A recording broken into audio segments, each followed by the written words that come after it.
నమస్కారాలు.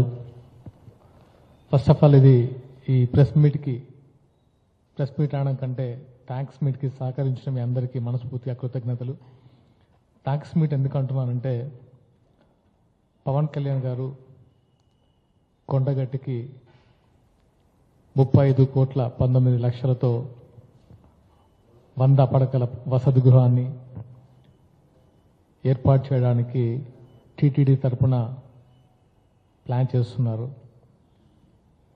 దానికి గాను అంటే ఎప్పటి నుంచో అంటే థ్యాంక్స్ చెప్పడం అనేది చిన్న విషయమే. అంటే ఆయన సమాజ సేవా కార్యక్రమాల గురించి ప్రత్యేకంగా తెలంగాణ నాయకులు, తెలంగాణ వీర మహిళలు, తెలంగాణ జన సైనికులు, తెలంగాణ ప్రజల తరపున పవన్ కళ్యాణ్ గారికి మనస్ఫూర్తిగా కృతజ్ఞతలన్నా. ఎందుకంటే మీరు జనసేన పెట్టినప్పటి నుంచే కాదు, జనసేనకు ముందు కూడా తెలంగాణకి ఎక్కడ ఏ కష్టం వచ్చినా మారుమూల ప్రాంతాల్లో బోర్లు వేపించారు, ఫ్లోరైడ్ గురించి ఫైట్ చేశారు. ఇక్కడ నల్లమలలో తవ్వకాల గురించి అఖిలపక్షం ఏర్పాటు చేసి చాలా మందికి హెల్ప్ చేశారు.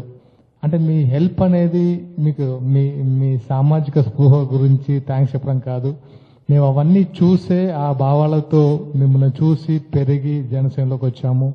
అండ్ ఇప్పుడు ప్రత్యేకంగా ఎందుకంటే థ్యాంక్స్ చెప్పుకునే టైం ఎందుకు అనిపించిందంటే ఫస్ట్ టైం తెలంగాణలో మీరు ఆంధ్ర డిప్యూటీ సీఎం అయినా కూడా తెలంగాణకి మీ వంతు ఎప్పుడు చేస్తూనే ఉంటారు. రీసెంట్గా ఫ్లడ్స్ వచ్చినప్పుడు సీఎం రిలీఫ్ ఫండ్కి ₹1,00,00,000, అంతకుముందు కోవిడ్ టైంలో 50 లక్షలు, అంతకుముందు సిటీలో ప్రాబ్లం వచ్చినప్పుడు 50 లక్షలు, ఇలా మీ చేతికి ఎంత వస్తే అంత తెలంగాణకి మీరు చేస్తూనే ఉన్నారు. అండ్ ఇప్పుడు కూడా కొండగట్టికి అంటే కొండగట్టు అంజన్న మీకు పునర్జన్మనిచ్చారని అందరికీ తెలుసు. మీరు ఎప్పుడు చెప్తూ ఉంటారు, మేము ఏపీకి వచ్చినప్పుడు కదా తెలంగాణ ప్రజల భావజాలం గురించి, తెలంగాణ యువత ఫైటింగ్ స్పిరిట్ గురించి, ఎప్పుడు తెలంగాణ గురించి ఎక్కడికి వెళ్ళినా మీరు మాట్లాడడం మాకు నిజంగా చాలా సంతోషకరం. మాలో ఇంకా ఉద్యమ స్ఫూర్తిని నింపుతూనే ఉన్నారు. అలాగే కొండగట్టు అంజన్న అంటే తెలంగాణలో ప్రతి వాడకి, ప్రతి గ్రామానికి అంజన్న టెంపుల్ లేకుండా ఉండరు. చాలామంది యువత పెద్దలు అందరూ సంవత్సరంలో ఏదో ఒక్కసారైనా సరే మాల ధరించి కొండగట్టుకి పాదయాత్ర రూపకంగా వస్తూ ఉంటారు. అలాంటి వారికి మాల విరమణ తర్వాత కొంచెం అసౌకర్యంగా ఉండుంటే మీరు వాళ్ళ కోసం పెద్ద కళ్యాణ మండపం ఏర్పాటు చేసి 2,000 మందికి సరిపడా మాల విరమణకి మీరు సౌకర్యం కల్పిస్తున్నారు. దానికి కూడా హైందవ సంఘాలు, హనుమాన్ భక్తులు అందరూ రేపు వేలాదిగా లక్షల్లో తరలిస్తున్నారు. అండ్ అది కూడా వాళ్ళ కృతజ్ఞత భావం వ్యక్తం చేయడానికి మిమ్మల్ని చూడడానికి అక్కడికి వస్తున్నారు. అండ్ చుట్టూ గిరి ప్రదక్షిణకి రోడ్డు సౌకర్యం ఏర్పాటు చేయడం చాలా సంతోషంగా ఉంది. And especially common man production పేరుతోనే జనసేన పుట్టక ముందే మీరు యాక్టర్గా ఉన్నప్పుడే చాలా సేవా కార్యక్రమాలు చేసి యువతని చాలా మందిని ఇన్స్పైర్ చేశారు సేవా కార్యక్రమం వైపు. ఆ తర్వాత ఎన్నో అంటే మీరు ఇచ్చిన ధైర్యంతో మీ వెనక అందరం కలిసి నడుస్తున్నాం. అండ్ మీ వెనక ఏదో ఉడతా భక్తిగా కొన్ని పార్టిసిపేట్ చేస్తున్నాం. ఈరోజు ఎందుకు ఈ థ్యాంక్స్ మీట్ అనిపించిందంటే మీరు తెలంగాణలో ఈ జనసేన పార్టీ జెండా ఎగరవేసి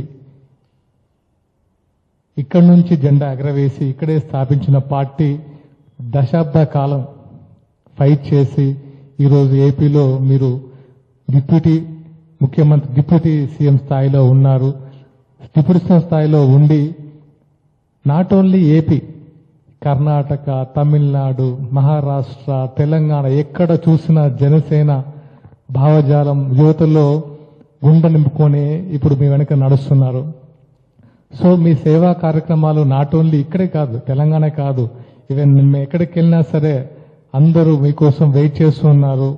మీ ఆశయాలకు వెన్నంటి నడవడానికి అందరం సిద్ధంగా ఉన్నారు. అండ్ దాంతోపాటు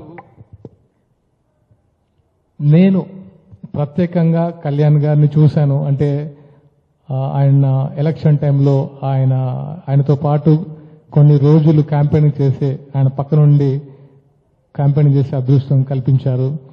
ఆయన సేవా కార్యక్రమానికి అసలు ఏమాత్రం అదుపు ఉండదు. ఆయన నో చెప్పడం నేను చూడలేదు. ఆయన బ్యాంక్ బ్యాలెన్స్ ఎంత ఉన్నా సరే ఫస్ట్ ఎవరు వచ్చినా సహాయం చేయడమే ఆయనకు తెలుసు. ఆయన ఎంత ఉంది ఆయన అకౌంట్లో ఎప్పుడు చూసుకోరు. కౌలు రైతులు నేను ప్రత్యక్షంగా విన్నాను, చూశాను. ఆయన ఒక సినిమా సైన్ చేస్తే వచ్చిన డబ్బుల్ని టక్మని కౌలు రైతులకు ఇచ్చి కౌలు రైతుల బాధలను తీర్చి ఈరోజు వాళ్ళకి దేవుడయ్యారు.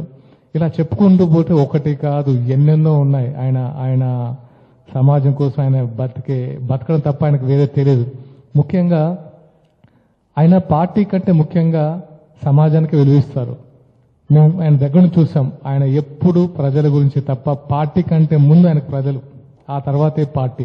అది నిజంగా మార్పు కోసం ఆయన ఏదైతే చేశారో, కొత్త రాజకీయం మార్పు కోసం, భావితరాల భవిష్యత్తు కోసం, మెరుగైన సమాజం కోసం, అవినీతి రహిత సమాజం కోసం ఆయన ఏదైతే ఒక 15 సంవత్సరాల ముందు ఆయన అనుకున్నారో అది ఇప్పుడు ఫలాలు అవుతుంటే మన ఫ్రూట్స్ వస్తున్నాయి. అది మనం ప్రత్యక్షంగా చూస్తున్నాం. ఈ రోజు దీనికోసం అంకితం చేస్తేనే మార్పు తెగలం తప్ప ఏదో ఇన్స్టెంట్ గా ఏదో అవుతుందని మాత్రం రావద్దని ఎప్పుడు చెప్తుంటారు. వాళ్ళందరికీ ఎప్పుడు ఆయన భావజాలాన్ని గుండెలను నింపేసి మేమందరం ఆయన వెనుక ఉన్నాం.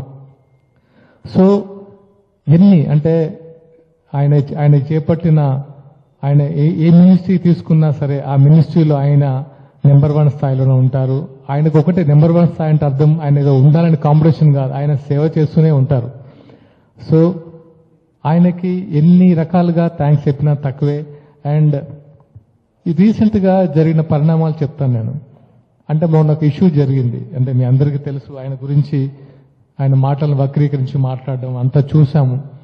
అక్కడ ఎవరో డిబేట్లో కొంతమంది అన్న సర్పంచులు ఉన్నారా, వార్డు మెంబర్లు ఉన్నారా అని గట్టిగా కొంతమంది దాన్ని సీరియస్ గా తీసుకుని ఒక 100 మందికి పైగా పోటీ చేశారు. ఎవరైనా సపోర్ట్ చేయలేదు పార్టీ తరఫున నుంచి. కానీ కళ్యాణ్ గారి భావజాలాన్ని ఏదో మారుమూల ప్రాంతాల్లో ఉన్న యువత